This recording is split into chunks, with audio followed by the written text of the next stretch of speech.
Hey everyone, welcome to the Func Med Nation podcast. I'm your host, Dr. Steve Noseworthy. The views and opinions expressed by my guests in this podcast are not necessarily consistent with my own. However, I do my best to be respectful of their views and opinions as they express them, even if they differ from my own. Now let's get to the podcast. So today my guest is Dr. Russell Jaffe. He's an MD, PhD. He's trained as an internist and an immunologist. He is double board certified in clinical pathology with a subspecialty certification in chemical pathology. He's also a fellow of several different medical societies.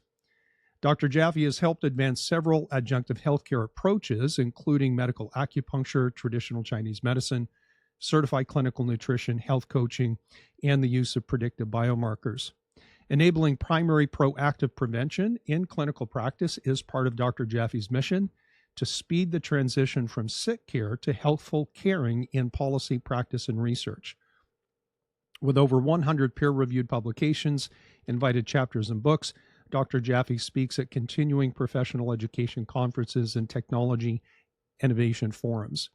Dr. Jaffe is the director of ELISA Act Biotechnologies and the nutraceutical company PERC.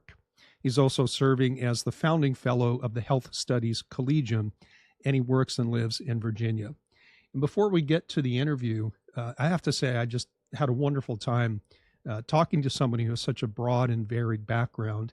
He quite often refers to himself through the interview as eclectic, and his background is certainly that. And I think that you will find his insights and his manner captivating and engaging. I hope you enjoy the interview. I certainly enjoyed being part of that conversation.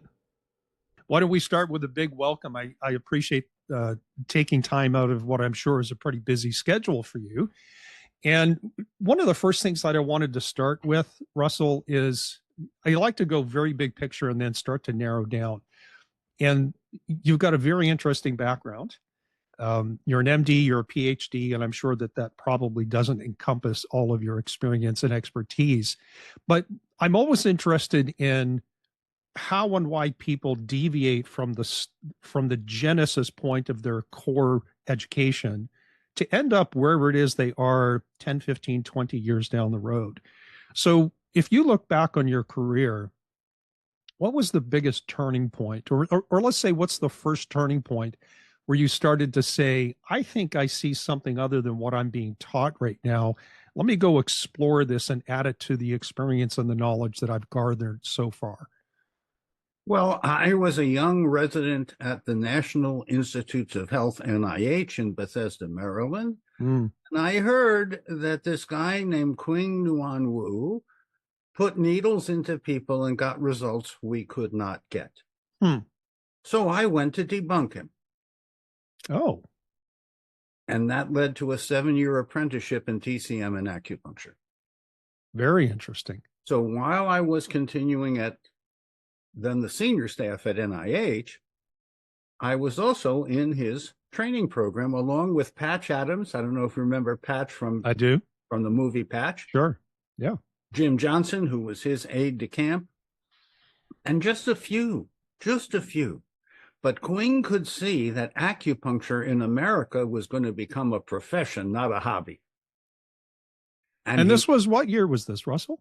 1973 to 1979. Okay, so this was very early in the, you asked let's me say, what was my turning point, and I think Qing was the turning point. He was the turning point. So as you made the transition from the Western medicine mindset, which has its own unique set of characteristics, was it a mental culture shock for you? Oh, absolutely. You can call it cognitive dissonance because I had been programmed and taught things that just were outdated or just not true or just true by convention because we believe it. When, as a student, I would ask why, I would be told to go study for an exam and that why would come later, but it never came.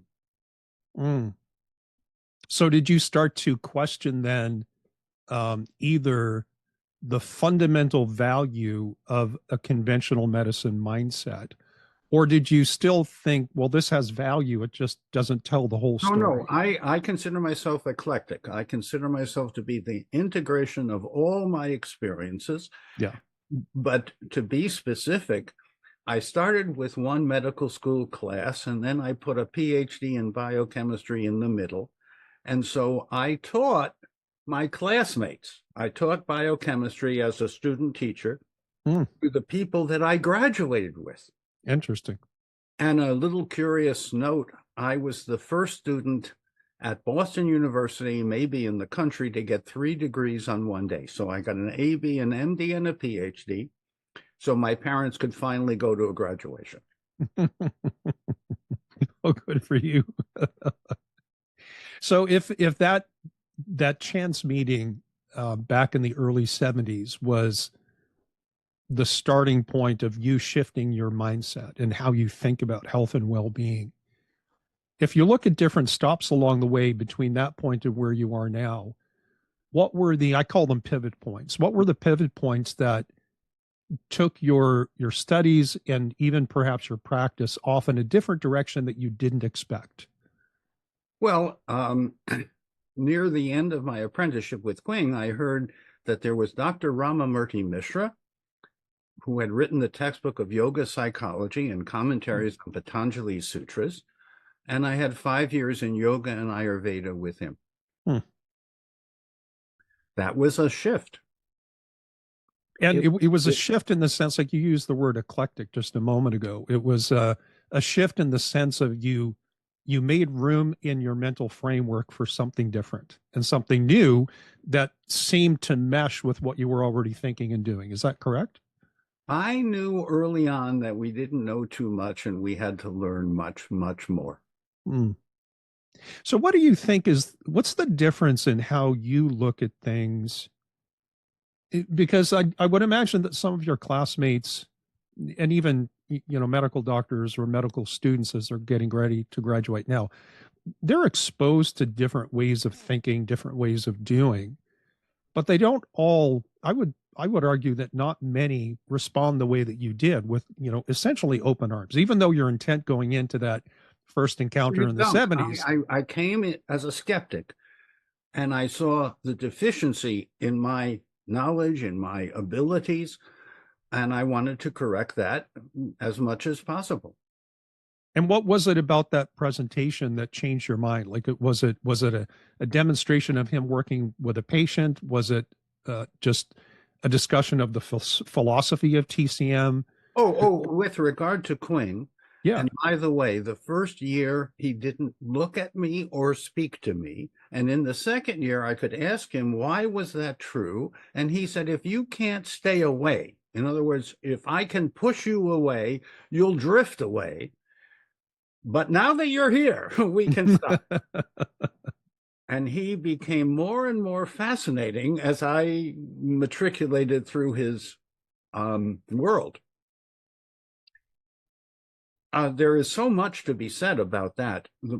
I think the point that you're wisely making is that I was open. Yes. And not closed. Yes. Most medical, dental, chiropractic, naturopathic doctors today are taught, programmed. They are encouraged to never ask why, but just to say, the professor knows, and I shall study and memorize, and eventually maybe I'll become a professor too, or something. Right, or something, yeah. Or a practitioner. But if you practice from your PDA, if you practice based on symptom reactive care, the way conventional medicine is done in our country and largely around the world, right. Unfortunately, you will bury people at high cost, too young, with much suffering. Mm-hmm. That doesn't feel to me like a healthcare system. That feels to me like a sick care system. Right, and maybe that's a good transition into the white paper that you co-authored back in 2000, where you did an overview of the status of healthcare at the time. And it's, kind of interesting that the things that you wrote 24 years ago are things that are still talked about today, right? So whatever future you envisioned when you and your colleagues wrote that paper about the deficiencies of modern healthcare, how much of that do you think has changed? How much has stayed the same? And has it changed in the sense that perhaps people like you and me are now thinking and doing things outside of the system, but the system itself is still fundamentally the same? Like, what's your take on where we are now compared to what your vision was? Where we are is the unfortunate result of the Enlightenment movement. Descartesian reductionism dominates today the thinking, the philosophy, and therefore the practice of care. That's a big mistake. Define.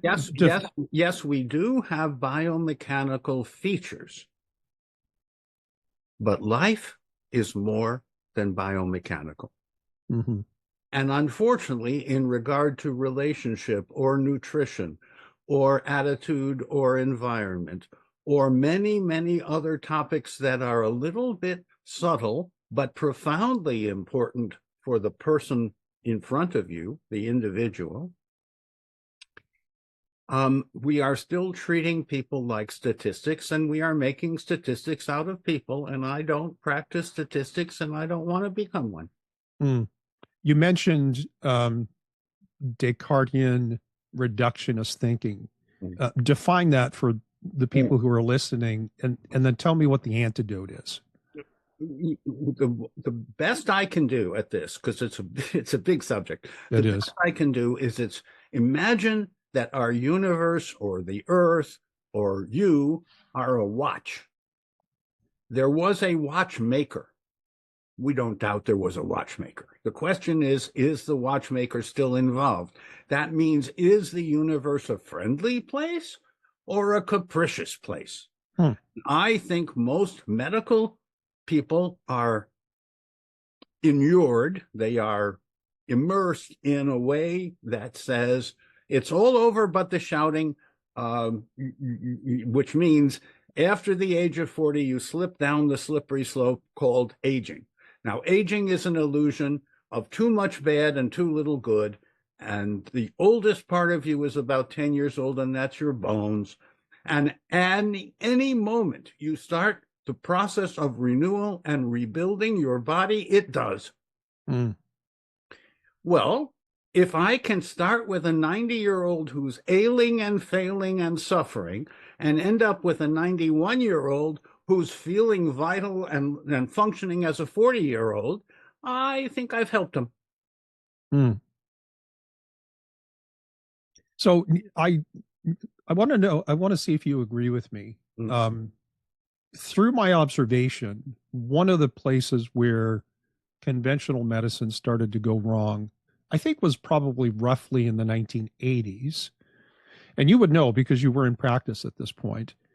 But it seemed to me that it was somewhere around the 1980s. Let me interrupt for a moment. Yeah, please. I have never sent a bill as a doctor. I have never had a private practice. I have seen many colleagues and their clients to help them understand my philosophy and my specific plan. Because if you have a philosophy, that's fine. But if you have a person in front of you, they need a specific plan that they are inspired, motivated, and informed to take one step at a time and achieve remarkable results. So in a moment, I'd like you to maybe outline some of those steps. And I know it's probably going to vary from person to person.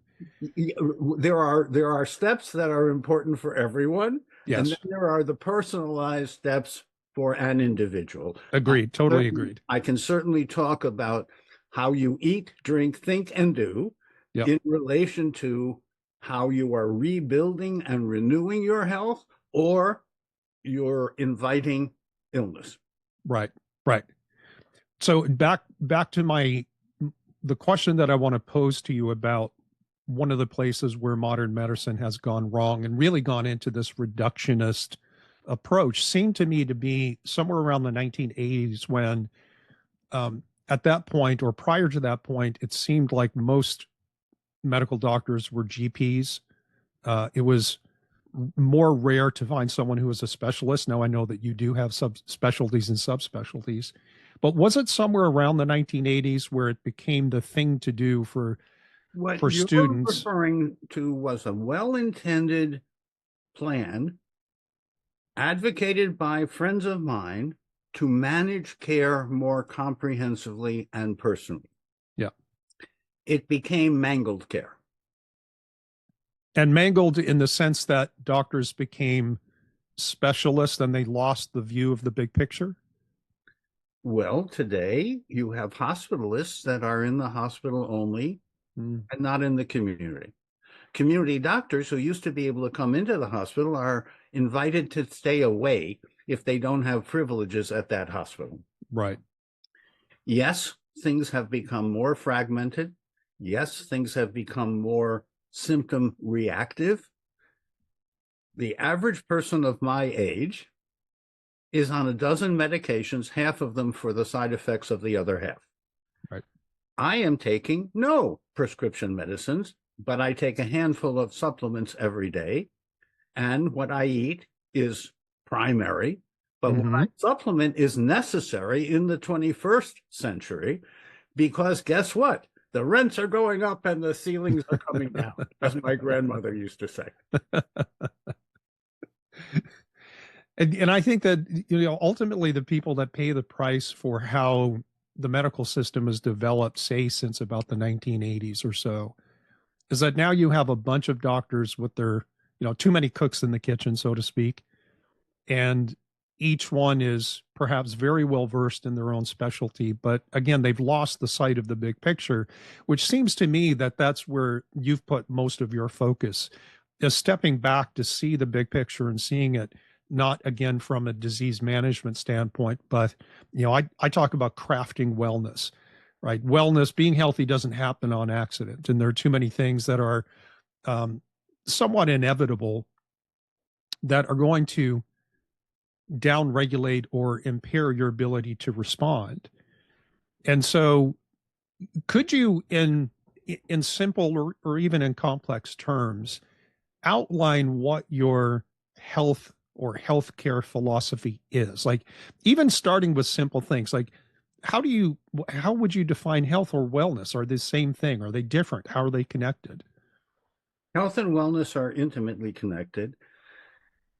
We can today, with 4 self-assessments and 8 predictive biomarkers, measure your functional age and whether, in regard to each of those tests, markers, you're at your best outcome personal goal value or not. And then we have a lifestyle program to get you to your best outcome goal value, because 92% of your and my lifetime health is due to lifestyle, epigenetics, not genomics, not omics.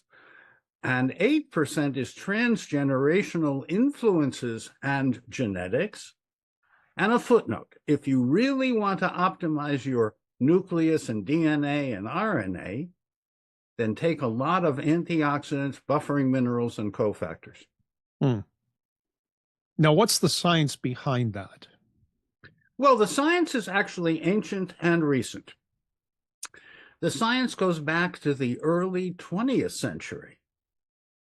We had 2 schools of thought: magic bullets, like antibiotics and anti-this and anti-that. And we had another philosophy. At the turn of the century, 1900, there were more eclectic, nature cure-oriented physicians than allopathic physicians. Right. Allopathic physicians looked at this and looked around, and they decided they needed to do 3 things: capture the AMA, make the AMA the voice of American medicine, and fuel this with synthetic magic compounds. The other point of view was that nature, nurture, and wholeness matter, that you can eat and drink, think and do yourself to health or to illness. And people like me have long been in the camp of speed the transition to healthful caring, one little step at a time, that adds up to big benefits to your health. And that's there. I think there's there's almost an inherent conflict with that attitude, which I think is the right one, and the way that society and culture has developed, right? Because now we are decades past the formation of the AMA. We're decades past the introduction of the first antibiotic. We have decades and decades of, at least here in the US, lots of marketing, lots of lobbying efforts and dollars being put into our legislative process. People are inundated with the idea that if you have XYZ problems, ask your doctor if this drug is going to help you. And so I see that the message is right, but I wonder about the receptivity of the audience, about how willing they are to hear that. I think people are willing to go by results and things that make them feel better. I will just mention in passing that for many years, the president of the AMA was named Wilbur, W-Y-L-B-U-R, and guess what his brother did for a living? His brother was the chief of staff to the Ways and Means Commission of the United States Congress. And I was a young physician walking the halls of Capitol Hill, advocating for more scholarships and loans for nurses and doctors and paraprofessionals. I go by this door. Now it's closed. And I think that's an unusual spelling. Could they possibly be related? By design. If you have a few of your people in the right places whispering in the ears of the right people, you too can be important. You can be a lobbyist. We now have so many lobbyists that they can actually rotate in 8-hour intervals for every elected person in Washington. Wow. That's today. Yeah. When I arrived in Washington, there were so few lobbyists, you couldn't find them. And they're called lobbyists because they used to stand in the lobby. Stand in the lobby. I always wondered what that meant. Yeah. That's what it means. And therefore, they could talk to the people who are going in and out of those rooms that they couldn't go in. So, and not to turn the flavor of the conversation, but with the new administration that's coming in and RFK Jr. Potentially being in charge of the medical establishment by and large, are you excited or cautious or wary of some of the things that he's saying, the changes that he wants to enact? Or do you look at those things and say, well, it's about time? Well, you hear a lot of things. Sure. You want to watch what happens. At the moment, many, many people have said this. We could not do worse in regard to our healthcare outcomes in America. Obesity and all the cardiovascular and cardiorenal and cancer risks and autoimmune risks that come out of diabetes. Nutritional deprivations, look at what they serve in the hospital. Sure. And the stress of the medical care system. Well, we calculate a minimum of 1 million lives a year that you could save at low cost and high value simply by feeding people nutritious food, by avoiding ultra-processed foods, by enjoying your relationships and life. I recommend laughing for at least 5 minutes twice a day. You don't have to laugh at a comedy. It just this was chakra therapy from Patch Adams, actually. Yeah. But it turns out your inner landscape is greatly determined by your outer behaviors. So I live in a plastic-free blue zone bubble. I stay well hydrated. I get restorative sleep. I move around about 10,000 steps a day. I live in a kind of paradise. And I want everyone to live in a blue zone paradise. It's possible. Do you mean one of their own creating? Yes. The blue zones are in general. I'm talking about personal blue zones, which are under our control. Right.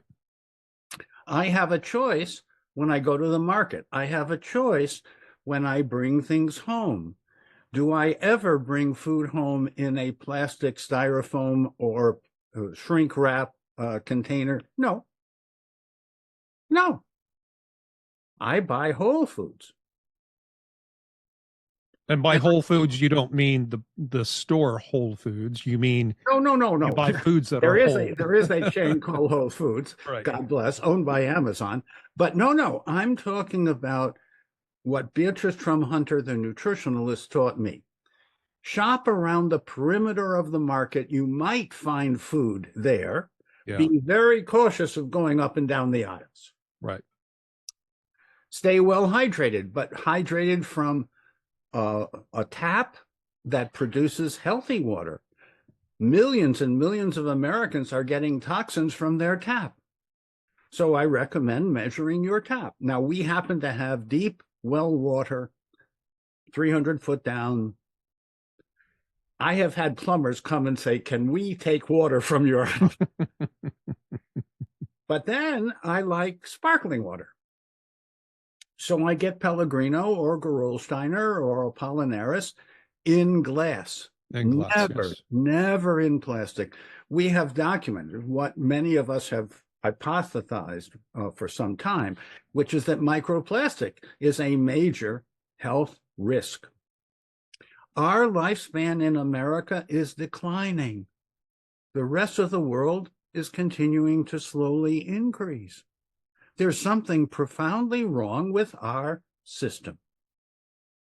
Yeah, and you pointed out, and this is a statistic that's been known for a long time, but you pointed out in that white paper that I was reading that we spend more money, much more money per capita on healthcare compared to other modern countries, yet we rank far below all of them in our health outcomes and the rates of heart disease and diabetes and cardiodiabetes, autoimmune disease, and so on. Exactly. In 1960, 6% of America's GDP went to healthcare, and 6% in Japan went to healthcare. And in Japan, what the government decided is we're going to give 6% to healthcare, and we're going to let the doctors figure out how to keep people healthy. Yeah. And they have among the healthiest people in the world today. In contrast, the American system now devotes close to 20% of our national wealth to patching people up and sending them back into the fray. Right. $4 trillion this year, of which at least $1 trillion could be used to speed the transition to healthful caring if we had new priorities. Every time there's an election, one side says we won and the other side said, well, we lost. And right now, I'm being inundated by people who would like to speed the transition from sick care to health care with a meat axe. Doesn't imagine that I'm carrying good news and a meat axe. Mm-hmm. The good news might be received by people who were receptive to that good news.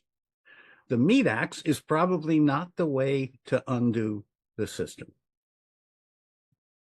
So I'm glad to tell you that I have had the great good fortune to be able to talk with people who mattered, because I'm here in Washington and some people who matter are here in Washington. At an individual level, they are almost all receptive to my message, which is nature, nurture, and wholeness before, and physiology before pharmacology. Physiology, which means epigenetic lifestyle, before prescriptions. I haven't needed to write a prescription, except maybe for desiccated thyroid, which I occasionally bridge people with. I have not needed to write a prescription in the last 40 years. Mm. Well, I give prescriptions, but they're lifestyle prescriptions. Sure. Right. Understood. So I want to make sure that I'm not missing what you're saying. Are you telling us that as a part of what we all hope is going to be some of the changes in healthcare, mm-hmm. Are you going to be part of the think tank or the process that starts to roll out change? Well, and if so, no. Change okay. happens in Washington decades after it starts. Okay. Yes, I have had the privilege of being on think tanks like with the Rand Institute and others, Bain Financial and Bain Capital, McKinsey. These are the people who provide the lobbyists, and I want to influence their behavior. Understood. Understood. So back to what you were saying about changing how things are done and how we think. And I think the answer is both. But do you think that the greatest point of impact will be on creating the demand by helping people understand, like the healthcare consumer, understand your message and then shift what they're looking for and how they think about health and wellness? Or do you think it's more about training a new breed of doctors that operate within a restructured system that changes the priority? Not change, but because I think we still need to have an aspect of disease management. Oh, no. You can't not treat disease. Right.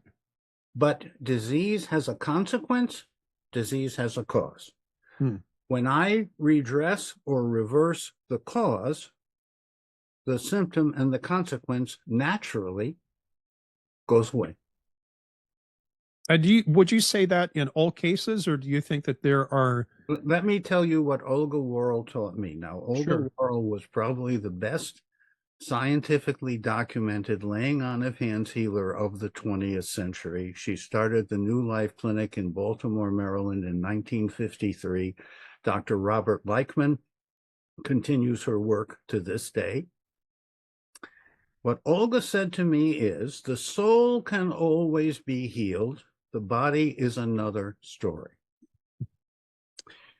If you say to me, I have a multiple train wreck person with multiple pathologies treated by multiple medications,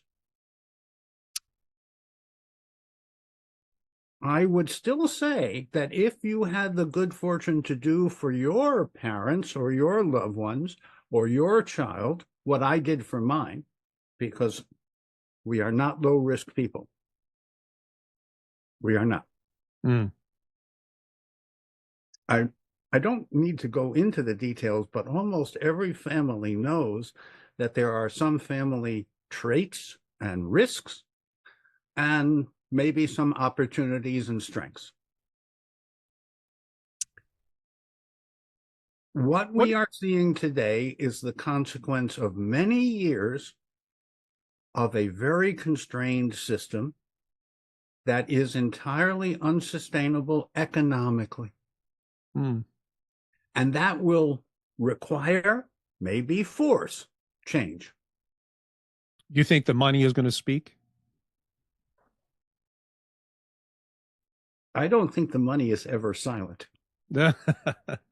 Well, my point is, do you think that the thing that will ultimately force the change is impending economic collapse due to healthcare costs?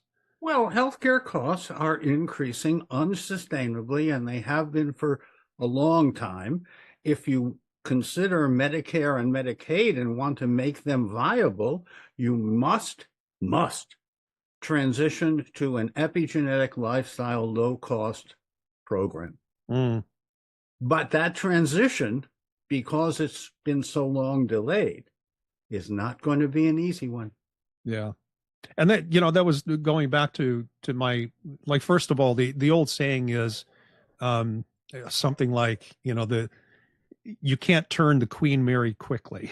No, that's right. Right. Very well said. A big ship of state, a Yes. big fragment of the society, of the economy, is not going to change quickly. Right. But there are some examples where promoting good health has saved so much money that there are companies following suit because they want to make that much money. And I want good and well to combine. Mm. So do you see it as a almost like a long-term strategy that you must continue to try to change the system, but knowing that's going to take a lot of time and effort, you're going to busy yourself with meeting individual people where they are and helping them build that blue zone, that personalized blue zone to Yes, live their life in? we have the Health Studies Collegium Foundation, which has done most successful outcome study in type 1 diabetes and type 2 diabetes and fibromyalgia. Mm-hmm. We also have the PIH Academy, which trains colleagues in this kind of healthcare. And I am devoting a fragment of my time to training health coaches. Because I think health coaches will be as important a profession as acupuncturists and physical therapists, because in any world that I live in, the time of the doctor becomes very precious. Mm-hmm. And what has resulted is that most doctors only get to see people for about 10 or 15 minutes, which is enough time to say hello, write a prescription, and make some notes. Right. I don't think that is good care. Mm. Yes, I am doing my best on an individual basis and also on a training basis to prepare those who are ready for those who want to speed a transition to healthful caring, to know what to do for them personally. Sure. The health coach can go to the market with you, can show you how to make over your kitchen, bedroom, personal care, relationships, environment. There's a lot. Mm-hmm. One step at a time. I didn't make this transition in 20 minutes. Right. Right. And I want to be an example. For example, I'm pointing to my garden because we don't have a front yard, but we have a 15-year-old permaculture food forest and biodynamic garden. And I go out and get parsley, sage, rosemary, and thyme from the garden to add to whatever else we're making. And actually, when I go out to the garden and harvest the rosemary and come in with the rosemary, I feel like a little hero. I enjoy doing that. Yeah, it feeds your soul, apparently. My soul. Yeah. And I think most people's soul would be nourished, would be nurtured if we did a little bit more of what we enjoy outside, better than inside, because outdoor air is always better than indoor air. But with plants and air cleaners, you can actually have healthy air, right? Healthy water, healthy activities, healthy mindset. the mind and body are always in communion. They're always in intimate conversation. Your mind is listening to every thought you have. And if your thought is, oh my God, your body hears, oh my God. If your thought is, oh, I can, your body hears that too. Mm-hmm. And that's important. Oh, it is, for sure. I remember when I was getting ready to start my career back in the mid 90s, the field of neuropsychoimmunology was pretty new at that point. Right. And it was an astonishing thing for us to sit back and think, like, how you think and how you feel about things matters to your immune system. It has an impact on your immune system. And I would imagine that if you could do a survey, and maybe this has been done, but I'd be interested to hear your observations. I have my own opinions. But I would venture to say that if you looked at nonagenarians or people who live to be 100, people who come through really hard health battles and are victorious, I would imagine that they tend to be half glass full people rather than glass half empty people. Let me pick up on what you just said. If you look at the average person from midlife until the end, there's decline. That is statistically true. It's sad, but true. I have made a study of people who reached midlife, were healthy, got sick, got well, and never looked back. My principal teacher of mindfulness and meditation was Bhante Dharmawara. We had him 30 years, between 80 and 110. And when he was 106, my colleagues at NIH were nice enough to scan him from stem to stern and study him completely. And I put all this data in front of him. He looked at it and he said, 40's a good age. Sense of humor, too. He had a delicious, subtle sense of humor. He meditated a lot. Oh, what a surprise that the head of the World Buddhist Fellowship would meditate. Sure. And I can mention that after 10,000 or more hours of mindfulness practice, your brain changes. And this can be documented in an MRI, a non-invasive study by Richie Davidson at University of Wisconsin. And Matthew Ricard was the first person in that machine.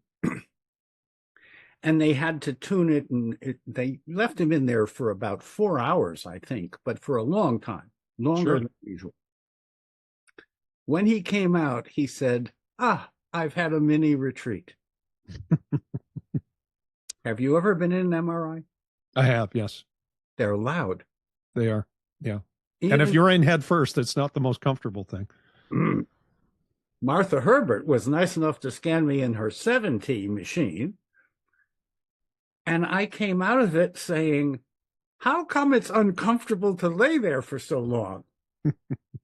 And then I said to her, I'm feeling a little washed out. And any chance we could have some orange juice and vitamin C? And she had my Nature's Ascorbate, immediately gets it, gives it to me. I feel better. I said, has anyone else ever complained about feeling washed out from the stuff? She says, you're the first person who's conscious, who's been in the machine. Okay. I'm willing to be a guinea pig in a good cause. Sure. Yeah.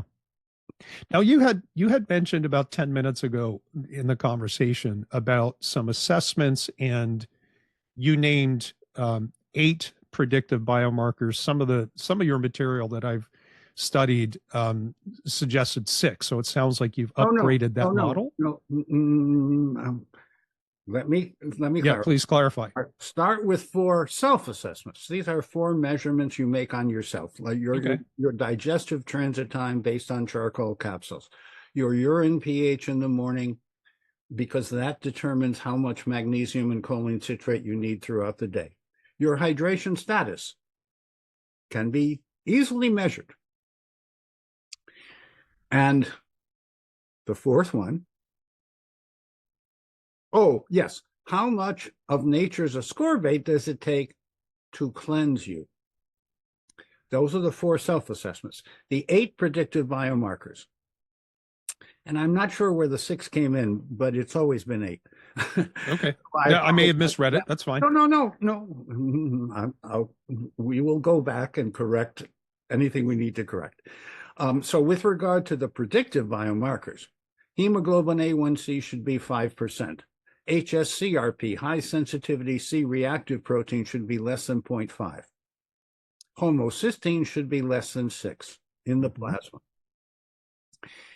We used to recommend the lymphocyte response assay. Right now, we're automating that technology, and we have a microbiome challenge that is now the 4th biomarker. The 5th is vitamin D levels. They should be 50 to 80, not 10 to 20. The 6th is omega-3 index. Your omega-3 should be more than 8%. Mine was 13%. So I called up Bill Harris, who developed the test, and I said, is 13 better than 8? And he said, it's bigger than 8. I said, I know it's larger than 8. Is it better? He says, we don't have enough people up at your level to know. Yeah. We think so. We think so. But this is my point. I want to know the facts. And if we don't know the answer, we don't know the answer yet. So hopefully more people will supplement with EPA DHA that's distilled under nitrogen. Because if air oxygen gets to the EPA DHA, that will damage it. It becomes oxidized. And there is schmutz in the oil when you start, but if you distill it under nitrogen correctly, you remove the toxins. So, of course, I want safer supplements because I take supplements on a daily basis. And then I don't think I mentioned, but urine pH is also important in the 8 predictive biomarkers because it determines and tells you how much magnesium and choline citrate you need. So 8 predictive biomarkers interpreted to their best outcome goal value. Don't even look at the laboratory range.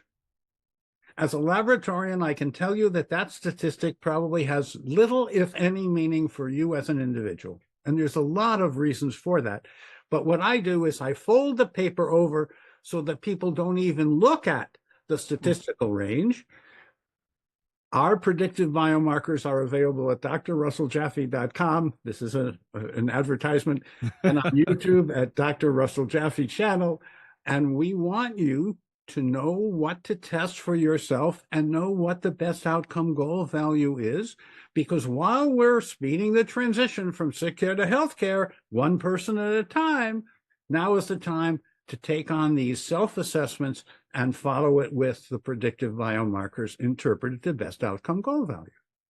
It seems to me that I love predictive biomarkers, and I like to look at them in multiples and not singly and individually. It seems to me that with an approach like this, anytime you identify a biomarker that's suboptimal, that leads into some kind of a prescription. It could be supplementation, it could be lifestyle, it could be diet changes, etc. Are you able to look at all of these as a group and come up with some kind of like a composite index, or is that type of an approach not appropriate? No. You can easily take at least the 8 predictive biomarkers, if not with the 4 self-assessments, and calculate a functional age. And do you have a validated equation that does that, or a process that does that? Well, our interpretation does that. And according to our best analysis, now we have to aggregate thousands and thousands and thousands of data points. It's a big project. Right. But in the meantime, those people, those individuals who have followed our guidance have improved their predictive biomarkers, and on average, they have gained 20 years of high value, low suffering, low cost life. So at least 20 years, maybe much more. So I want to make sure that I'm hearing what you're saying is that taking corrective measures to improve the scores on these assessments and biomarkers can yield an increase in high quality life that may extend 20 years. At a minimum, and at a minimum. That is because every one of these tests, and we surveyed 100,000 lab tests that come down to the 8 that cover all of lifestyle and epigenetics. And then, are you at your goal value or not? If you're at your goal value for hemoglobin A1C, guess what? You have a 99% chance of living well for 10 more years. If your HSCRP is correct, if your homocysteine is healthy, if your vitamin D level is healthy, if your omega-3 index is healthy, if you judge the nature's ascorbate you take based on your C cleanse each week, if you check your urine pH in the morning and adjust your doses of magnesium and choline citrate accordingly, we can add, at a minimum, now this starting with Americans. Yeah. This is not starting with people who are already doing all of this. I want people to do it and benefit from it, whether they're part of a study or not. Right. But Dean Ornish has done some elegant studies. Ocean Robbins has done some interesting anecdotal studies. I have tried to contribute to the literature. We have over 100 published articles, review chapters, and so forth, to attract colleagues, health coaches, and anyone who wants to live long and well. And now is the time. I would say when I started half a century ago, we knew from nothing. Now we know that we know from nothing, and therefore we have to rethink almost everything when it comes to personalized, primary, predictive practices and protocols applicable to individuals. My care gets very up close and personal. I don't have universal answers to universal questions. I do know that science is a tool. And when you pervert that tool, it is perverted. And when you just look at it honestly, it is vastly helpful in determining what you should measure to know how you're doing. And if you need to do better, you can. I mean, how often are you forced to significantly change your clinical model? Or is it more at this point nuances and tweaking? Oh, thanks for asking. In the last 20 years, there has been an abundance of confirmatory information, and we haven't needed to change much. Much. Why? Because I started with the frame of reference that I wanted to know, but I did not know. I knew enough to ask questions. I knew enough to show up and practice. And I think it was the showing up and practicing that differentiated me from many of my colleagues, because it took time and effort and some little bit of resources to go around and find the people that mentored me into whoever, whatever I am today. And I'm glad to say that those who follow these simple advices and counselings, they never look back. Never look back. Yeah. And so if that person happens to be important or not, I don't care. You want to have friends in high and low places if possible. Sure. Okay. Yeah. So you and I have spent close to an hour now talking really more about the philosophy of health and wellness and so on.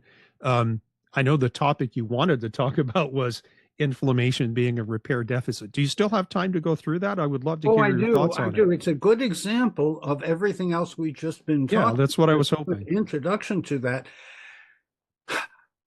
Inflammation. Yeah. A term from pathology. And I happen to be doubly board certified in pathology. But it assumes suffering. There are 5 different flavors to suffering. I can say them in Latin, Yiddish, and English, and I don't care. You don't care? No. I want to know if your connective tissue, your collagen, elastin, and glycosaminoglycans are being renewed or not, and I can measure that. I want to know whether your liver is able to remove toxins and whether your digestive transit time is such that you can eliminate those toxins before they get reabsorbed. I want to know whether you're in a high repair mode in terms of what you eat and drink, think, and do. What does that mean? Well, I want you to have at least 40 grams of unprocessed fiber in the day, and the average American gets 10. This means that you should supplement with a raw, multiple form, unprocessed fiber that easily goes into any smoothie or stew or soup or whatever, because it's instantly dissolvable. It is in nature. And I get 50 grams a day. My ascorbate is determined by my weekly C cleanse. A doctor colleague, cardiologist, a friend, did his C cleanse and it was 18 grams, and did it the next week and it was 36 grams. And I said, oh, you're reaching plateau early. It often goes up. The C cleanse, the amount of nature's ascorbate you need, often goes up for some weeks before reaching a plateau, which means you needed to do repair and you were overcoming the repair deficit in your infrastructure, in your collagen, in your body, and in your mind. I want you to breathe abdominally, gently, slowly, and deeply into your abdomen 5 minutes a day, and practice a mindfulness technique, whatever you prefer, from Relaxation Response by Herb Benson to any of many Hatha Yoga, Prana Yoga, Tai Chi, Feldenkrais. I was Moshe Feldenkrais's doctor briefly. Traeger technique. Roger Toll comes by about once a month and does a Traeger session with me that keeps me limber. And you should be able to stretch. I can, on a bad day, I can only touch my toes to the floor. On a good day, I can palm the floor. I just did this on a video, and some people were surprised that at my age, I was this limber. Well, at any age, your spine should be flexible and limber. I don't think we have time for the story, but Nada Brahmananda taught me that you could renew your vertebrae and discs. He lived at one of Dr. Mishra's ashrams, the one in San Francisco. And since I'm so far into it, I'll tell the story. Sure. I had heard that he could make his vertebrae knock together like castanets, and that helped him renew the bones and the joint tissue. I go to him and I say, can you do this? He says, how will you know? Whatever I say, how will you know? Pause. Then he says, well, I'm giving a concert, a tabla concert at Stanford on Sunday. I'll leave my robe open. You can sit behind me. Not only did I hear the vertebrae, I saw the vertebrae. His paraspinal muscles, which are normally very fine and don't really work terribly well, motivated. It took him some time to get into that state. That's interesting. He wasn't a sitar player. He was a percussionist, a tabla player. He was clearly in an altered state of consciousness by choice. And then I could see the vertebrae beginning to move. I could see the muscles beginning to move. I heard, like castanets, these sounds coming out of his back. And I said, you can. He says, I know. I said, how long did it take you to acquire that very rare gift and ability? He said, at least 20 years. But you'd be surprised what persistence can do to further success.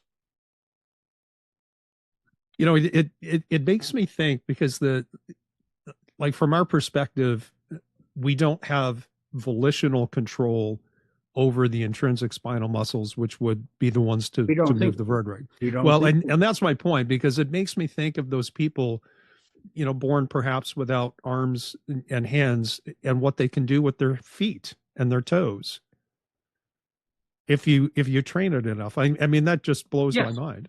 Me too. And if you haven't seen them, look online. You can see handicapped people doing things that are truly remarkable. Yeah. Because they practiced. Yes, the human body is much more forgiving, much more renewing than we had ever imagined, because we've assumed you just sit in a chair for too many hours a day. Yes. If you do sit in the chair, because I do too, at least 5 minutes an hour, you should get up and stretch and look around and hydrate and converse and chuckle if you can. And then that undoes much of the harm of sitting. Sitting today is the new smoking. Right. We know this. Nobody seems to disagree anymore, except the chair manufacturers, maybe. But everyone seems to have caught on that sitting is the new smoking. But how do you undo that? Right. We specialize in what to do to undo the harm so that it doesn't accumulate within you. So your position on inflammation as a repair deficit, you mentioned repair just a moment ago. When I sent an email to you, I tossed out an idea, like my take on this would be that you can have a sudden increase or demand on the repair process and overwhelm a normal functioning system. Or you can have a repair deficit because it's deficient, despite not having unusual exposure to things that demand extra repair capacity. Well, am I right on that, or how would I fine tune that perspective? Let me reframe it. Sure.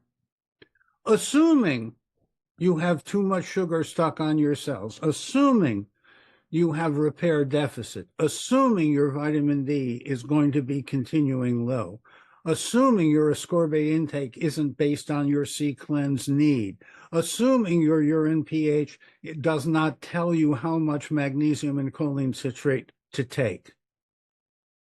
Oh, if you do all those things, we have seen repair in the most significant autoimmune conditions. And now I'll just tell you one little anecdote, which I was peripherally involved with, but this was a man named Norman Cousins. He was a very famous editor. He developed ankylosing spondylitis, which is a very painful autoimmune condition, and he was treated at NIH. Mm-hmm. And all the therapies failed, and his doctor, Jeffrey Herzig, found out about Linus Pauling and vitamin C and wanted to give him ascorbate by vein at the clinical center. The IRB of the NIH turned it down as too risky. That was interesting. And so Jeffrey, checked Norman out of the NIH and checked him into the Hay Adams Hotel, where he watched reruns of Candid Camera and laughed and got infusions of vitamin C and came back to life. Not just came alive, came back to vigorous life. And he actually went on to start a multidisciplinary program at UCLA, which I, to a little extent, helped with, because he and I agreed that we needed more multidisciplinary, not not more narrow specialists. We needed people who could see across boundaries. Right. Right. So do you think, like in a case like that, did you have documentable evidence of change of the ankylosing spondylitis lesions, or was that the same, say, on X-ray, but function was better? Please understand, this was the 1970s. Okay.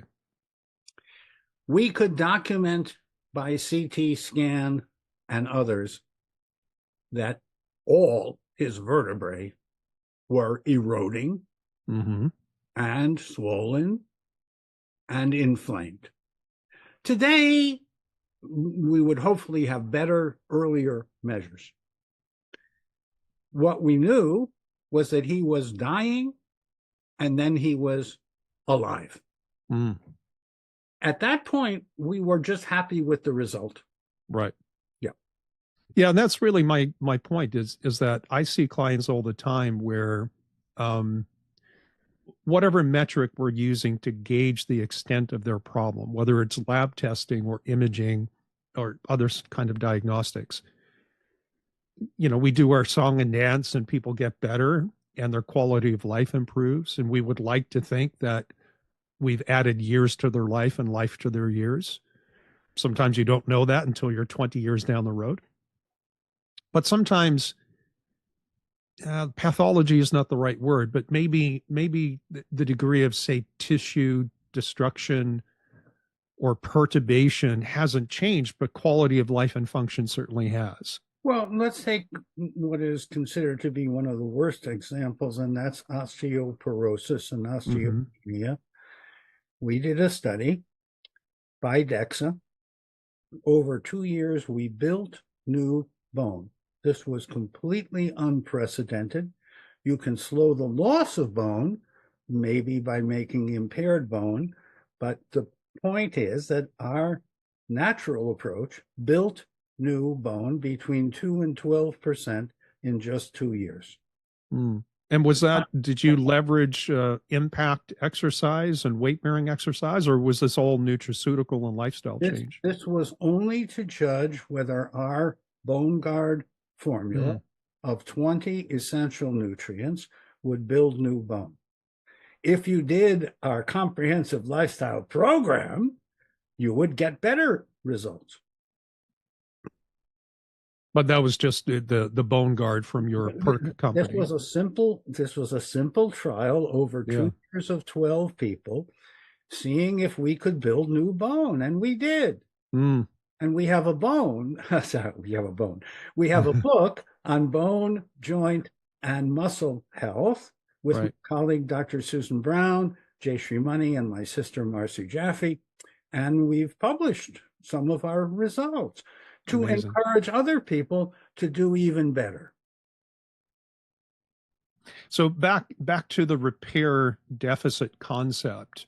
You mentioned that you could assess their repair capabilities. How do you do that? Well, you start by being a collagen biochemist. Not an easy task. I didn't say that this was for the faint of heart. You can today measure what are called N-telopeptides and C-telopeptides. You have to understand their limits and strengths, because sometimes they go up and that's bad, and sometimes they go down and that's good. But if you take a physiology before pharmacology approach, you can measure whether the infrastructure, connective tissue, collagen of the body is increasing or decreasing. It should always be renewing. You have to renew the bone and body, collagen, and then you have to get a liver that's healthy enough to make dicarboxy gamma glutamic acid, which is the only amino acid that builds new bone. This amino acid is released by the liver when it's healthy. It's elective protective. When the liver is under assault, it stops making this. When the liver is electively protected, it makes this in abundance, which goes to all the bones in the body. And Your bones are only 10 years old. They're constantly renewing. They are not rigid. They are actually diaphanous. They actually have fenestrations. They have little holes through which cells wiggle to repair and renew them. Amazing. Remarkable.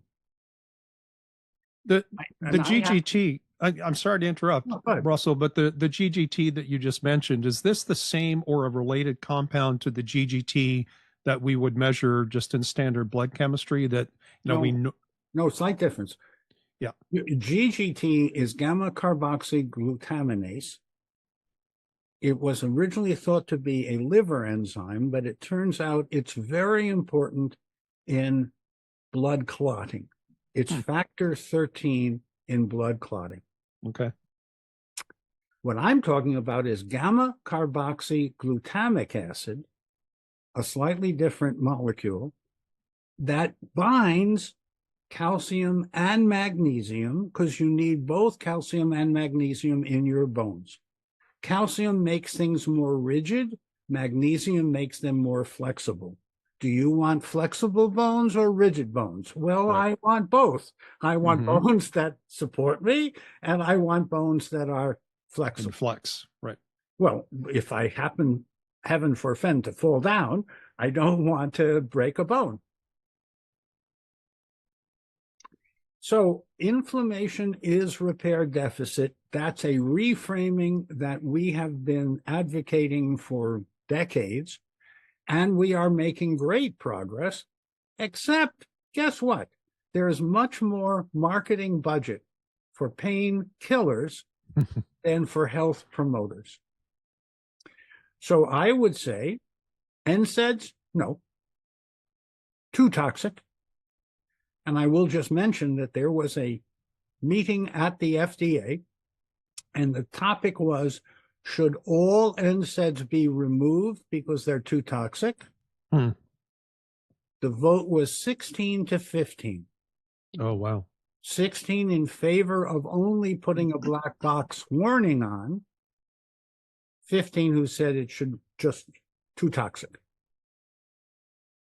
Of the 15 that voted one way, 10 had conflicts of interest that were not disclosed. Well, you would like to think that the committees at FDA, at NIH, at CDC, at HHS are objective and independent. What planet do you live on? So I want to be as helpful as I can.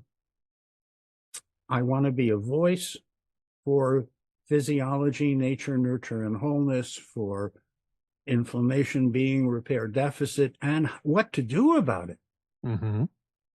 What inflammation means to most people is pain and stiffness. It might mean redness and swelling. These are some of those words from pathology. What I want to know is, are you building new collagen, elastin, glycosaminoglycan? Is your liver healthy enough to provide elective protective mechanisms? Are your fluids moving regularly to deliver nutrients to the cells and take waste away? We could go many, many directions, because inflammation means accumulation of schmutz, accumulation of debris. Inflammation means a lack of repair. Well, if I don't repair my car and it stops, I need to repair my car at someone who knows how to repair the car, and then get it to start again. With regard to healthcare, a lot of it is up to the person. A lot of it really is lifestyle and epigenetics. And if you go to most doctors, they don't know about lifestyle epigenetics, about relationships, environment, about being plastic free, about eating organic and biodynamic, or growing some of your own food. Have a healthy environment, laugh, breathe, relax, etc. I don't think doctors are opposed to that. In fact, often doctors say, you're a little bit under stress, you should relax. But the doctor doesn't practice relaxation response. Mm-hmm. The doctor may be a few pounds overweight. The doctor only has a few minutes. He can't really get to know you personally. Right. I remember when the doctor who birthed you might be the doctor who buried you, because you had a continuous, healthy relationship. And when you walked in, he said, hello, I know who you are. That's right. Today, that's almost all gone. Yeah. I just went to see a doctor who happened to remember that he quoted my work from the 1970s and 80s. He was at NIH when I was there. Of course, I knew his name because he was actually a very famous guy. He's a contemporary of mine. I was so glad that he took the time to reminisce with me about our good times at the NIH. He didn't have to. Mm-hmm. He's very busy, very productive, very successful neurologist. And since I'm into this, I will just mention, I went to him because I have a benign tremor.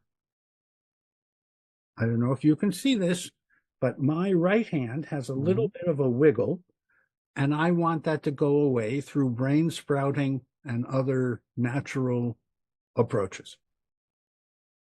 He said, no one's ever come in asking for that. I said, I'm the N of one.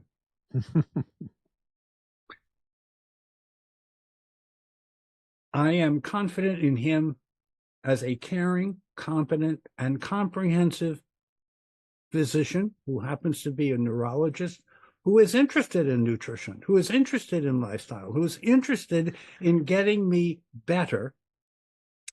But he then said to me, everyone gets tremor at some age. Now, I think that was to relieve me of anxiety, but I don't have anxiety. I have a little bit of a tremor, and I think I know what I did to earn it. I think I do know. But the point is, I want to get rid of it. I want it to slowly go away. I don't want it to slowly increase. That's an example of taking life into your own hands as if your life mattered. Well, I can't ask a doctor to take care of me if I'm not willing to take care of myself. Right. And most of the information you get today is it doesn't matter what you do, what you eat, drink, think, and do don't matter until you need a prescriptive solution, and then we'll try to find the best balance of prescriptions. How much of a black sheep are you within the medical community? That's a good question. I don't aspire to be a black sheep or a white sheep. I aspire to be someone who speaks truth to power in a way that it does not hurt me. When we published that MSG was bad for you, Monsanto came after me. Oh, wow. In the 80s. When we published other similar data about the human immune system and how it responded to microplastics and other harmful chemicals, this actually happened. One of my lawyers was talking to one of their lawyers, and the lawyer said, your client is in danger of being eliminated. And my lawyer said to him, well, if you kill him, he won't be available to you when you need him. Oh, wow. And the guy said, that's a good point. And it stopped. Wow. You need friends in low and high places. If you don't like the heat, don't go in the kitchen. How many of your colleagues that are currently practicing privately confide in you that they agree with everything you say, but they feel shackled in the system that they're in? Oh, I hear that a lot. And my answer is just don't deal with that system. But that's not an easy answer to. No, it's not. No. If your reimbursement, if your compensation, if your income depends upon just signing a prescription, there's going to be a lot of incentive to just do that. And that's why I mentioned that I think health coaches are so important. They're affordable. The doctor can bless them. The doctor can say, I would like you to have a lifestyle epigenetic program, but I don't have the time to explain in detail what that really means personally for you. Jill or John over here is going to conduct a group, and you're also welcome to consult with them individually about living, not dying. If you want to know about dying, doctors are pretty good at dying. Yeah. I want to know about living, and living long and well. And that's why I made the study that I did of people who reached midlife, got sick, got well, and didn't look back. All of them were nonagenarians. Most of them were over 100. And bright-eyed and bushy-tailed. I remember Paul Reps, at the age of 99, maybe older, he came to a yoga retreat. He was joyful. He could tell a story. He could listen to a story. He could play chess. He was bright-eyed and bushy-tailed. And I said, how do you do it? I want to do it too. He said, I live life. I don't fear death. I think it's important to not fear death. And I had a near-death experience, which will get your attention, enough years ago that it informed me that I was good, but I could be better. And since then, I've been feeling and functioning better. Do you care to share details on that? Oh, happy to. At 9 a.m. on an August morning, I'm talking to the two handymen that help around here. At 9:02, I'm dizzy. At 9:05, I have paroxysmal vertigo. The world is spinning around. I'm on the floor in a fetal position. My eyes are closed. I have my cell phone in my hand. My people come running to send an ambulance to take me to the hospital. There's much to unpack in this, but I decided that this was a challenge to my spiritual development and that I should stay home, because if I went to the hospital, they would do scans and doctors would run around and things would be stressful, and all of that, especially if they were younger doctors who knew less than me, it just was not acceptable.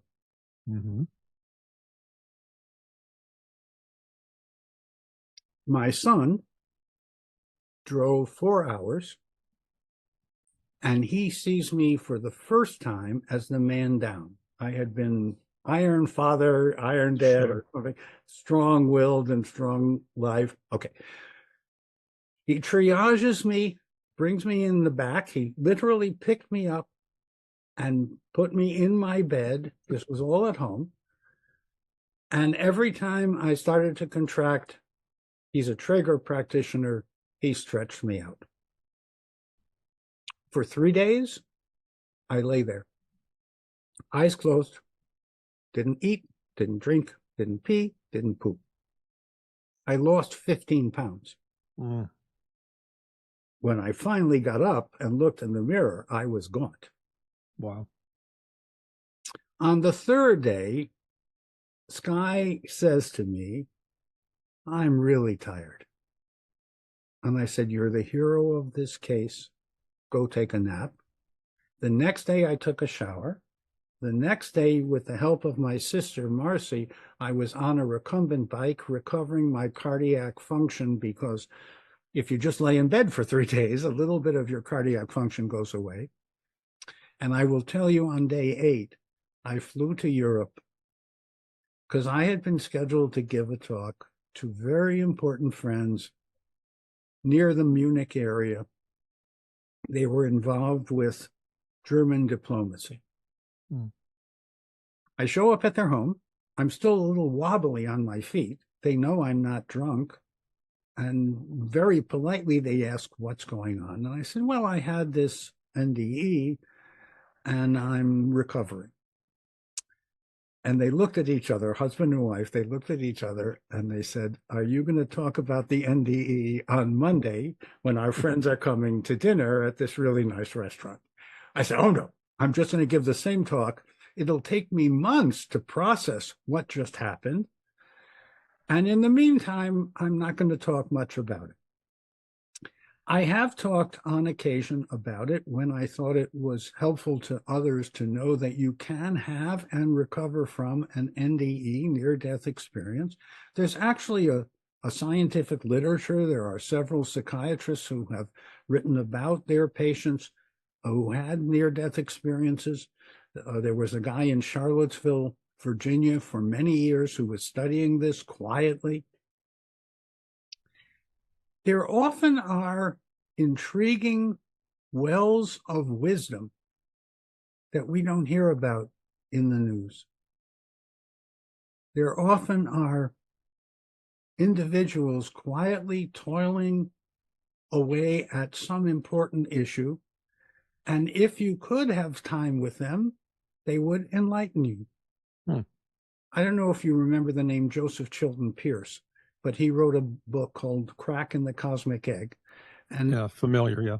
And I was down at Monroe Science Institute, and a guy walks in, farmer's hip boots up to his hip, but he's the most fascinating farmer I've ever spoken with. Eventually, he goes back to his farm. Bob comes in and says, oh, what did you think of Joseph Chilton Pearce? I said, he didn't tell me who he was. He didn't need to impress me. He was just having a conversation that was of interest to him and to me. Actually, it was about frequency following responses and how your brain can be influenced by frequencies. Farmer. He wanted to be physically active so he could stay mentally active. Amazing. So during, and you don't have to share details if these are too personal, but during those days that you were in bed contracting and making your way back to recovery, did you have visions? Did you have visitations? No. Mine was considered to be a classic NDE. What that means is, while you're laying still with your eyes closed, your vision is from above and to the right. I could sense or see everyone that came. Lots of people came. Some people came to be helpful. Some people came just because people were coming. Some people came to find out what they might get if I picked. Remember, my eyes are closed. I'm physically not moving. So are you non-responsive at that point? Like you're not interacting with people? No. I never lost my gag reflex. This is very important. Sky was able to get me to swallow water. Just water. Nothing more than that. I didn't want anything more than that. I couldn't digest anything. My entire survival was at stake. But this is a very interesting part of many, many NDEs. You have a sense of vision from above and to the right that transcends your physical eyes. It wasn't with my physical eyes. It was with something mental, something in my mind that was evoked, that was enabled. And boy, was that instructive. Yes. So I learned a great deal from my so-called near-death experience. What was the biggest lesson that came out of that? Oh, humility. Humility. Did you feel like you were a prideful person prone to hubris? Enough. You know, I had punched tickets. I had accumulated accolades and so forth and so on. Yeah, I think I needed to be knocked down a peg or two to be more effective, to be able to commune with people virtually or physically, and not be so quick to know the answer, to help them discover the truth. I think I'm better at that because of the NDE. And I think that's a hallmark of a good teacher, right? That you don't just supply the answer, you lead the questioning. Amen. You can inform, you can inspire, you can motivate people. That's your job, my job. It's then up to them to take action. If you give them a little step that they say they can do, then ask them to come back and tell you if they did. Just asking them to come back means that you care enough about them to ask them to come back. Right. Very often when you see a physician today, it's a one-off experience, and the next time you're going to see another name, another person. That's one of the reasons why I love the kind of work that I do in functional medicine is that, I've worked in my own career, I've worked very hard to find solutions to some of the deficiencies that I see and have seen for many years in conventional medicine. And one of those is not looking at my interactions with people as these disconnected, discrete events that happen randomly throughout time, but to engage in a program. I guess that's the right word, a program where we have a set of goals and priorities. We have an endpoint in mind, and we build in connecting points in between with some frequency and regularity that's meaningful enough that I can keep tabs on them. And, personally, I come to really care about the people that I work with. I hope you do. And I hope they sense that you really care. I think they do. Yeah. I can imagine that they do. And I'm glad that you're doing what you're doing and inspiring other colleagues to do the same. Yeah. It's very satisfying. It is very satisfying. Do you, just to play off terminology for a moment, do you consider the work that you do you consider it just simply natural medicine? Do you consider it functional medicine, nutritional medicine, integrative medicine, or do you not really care about the terminology? I care about some words, mostly if there are companionable words. Integrative, eclectic, holistic. Okay. The words I don't like. Alternative. I don't like that either. Complementary. I'm not complimentary. I don't hand out compliments easily. I hand them out when they're deserved. I do. I'm better at that. The point is, I am a reasonably caring, competent, trained physician. I can share the best of my philosophy and what I suggest you do. I would like you to know what I suggest and why, and I would like you to report back on the results. That does several things simultaneously. It leaves the locus of control with them. It makes me a resource, which I want to be, a helpful resource. People ask me, are you a healer? I don't know. You can tell me. If I've been a catalyst to your improvement and better health, you can call me anything you want, but just don't call me late for dinner. And there's your subtle sense of humor. Well, I learned it. I learned it in part from my mom. My mom was a successful recording jazz musician in the Nice. 1940s when women didn't leave the block in the Bronx. Wow. Yeah. And she often said that she traded her Selmer saxophone for me and didn't get the better end of the trade. She was a classic Jewish mother, but she encouraged, nudged, pushed, made resources available to me that have enriched my whole life. So yes, I went through my period when my parents were dumb. And then as I got older, they got smarter. Yes. And fortunately, we had my mom till 83 until a doctor unfortunately killed her. We had my dad till 90. My dad had such severe nutritional cirrhosis that according to the NIH, he had a 0.0 chance. This was a time when memos were sent, a 0.0 chance of living 5 years. Wow. So we did nothing that they recommended, and we had him for another 40 years. So there's times to say yes, and there are times to say no, thank you. No, thank you. If you were to look back and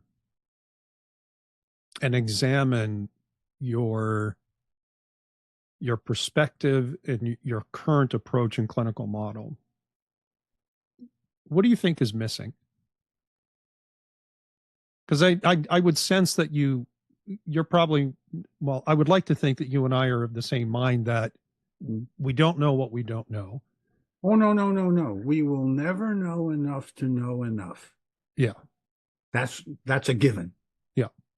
We're always somewhat like the person looking through a glass darkly and trying to make sense. I think that's the responsibility of a human being, is to try to make sense, including of your life. And can you extend beyond that to those you care about? There is something called the spreading phenomenon. It's been well studied in anthropology. If you get healthier, the people around you get healthier. If you get sicker, the people around you get sicker. So I want to be a change agent that catalyzes lifelong good health for individuals, will ripple through society. Right. Well, let me just pose a couple of questions, and then I'll let you go because you've been very very generous with your time. If you had a medical colleague come to you who's fairly entrenched in conventional allopathic medicine, and they say, Russell, I'm dissatisfied. I need to do something different. Where would you tell them, or how would you advise them to begin their journey in nutritional functional medicine, whatever label you want to put on it? What would you think, what would be your best first step for them? That's a very good question. I try to find the issue of greatest interest to them. It could be my thumb is stiff. It could be I eat something on Monday, but it comes out the next Monday. I want to find something about them that I can improve in a short enough period of time to ask them to report back.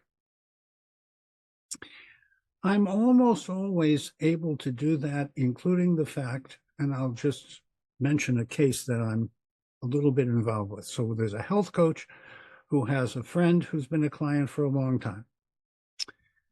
I say, this is a bit complex. Maybe we should talk together, the three of us. And we do.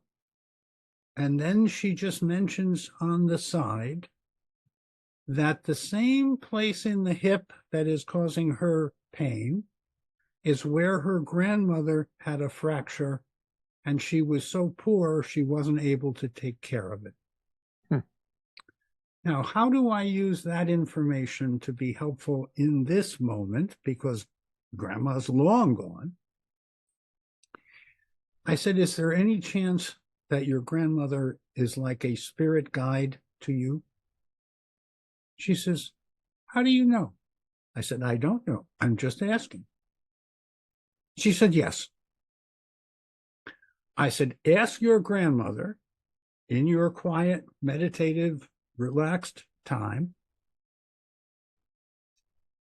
does she think that what I'm suggesting makes sense? Not only did she come back with a yes, she came back and said, I was scheduled to have hip surgery less than 1 month from now.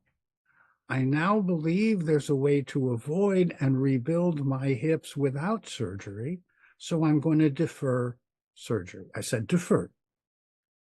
I'm not saying not to have surgery.